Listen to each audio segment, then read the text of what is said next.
ఆస్ట్రేలియాలో పావురాలు చాలా ఎక్కువగా ఉంటాయి అన్నమాట. వాటికైతే చాలామంది ఇక్కడ బ్రెడ్ వేస్తారు, కానీ నేనైతే ఎప్పుడు వాటికి బియ్యమే వేస్తాను.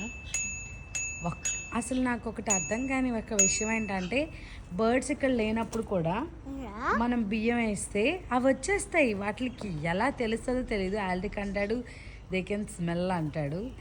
అది స్మెల్ చేస్తా ఏం చేస్తా తెలీదు. వేస్తాము. వేసేటప్పుడు చుట్టుపక్కల చూస్తే ఏమి ఉండవు, కానీ ఒకేసారి వేయంగానే ఒకదాంతో తోటి ఎన్ని పక్షులు వచ్చేస్తాయంటే 5 సెన్సెస్ మనకు ఉంటాయి. ఆల్రిక్ స్కూల్ నుంచి వచ్చాడు అనమాట.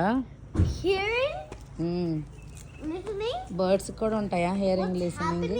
Anyway, thank you so much for watching. Please to subscribe. మీకు ఎవరికైనా దీనికి ఆన్సర్ తెలుసా? తెలియకపోతే గూగుల్లో సెర్చ్ చేయండి, తప్పకుండా ఆన్సర్ ఉంటుంది.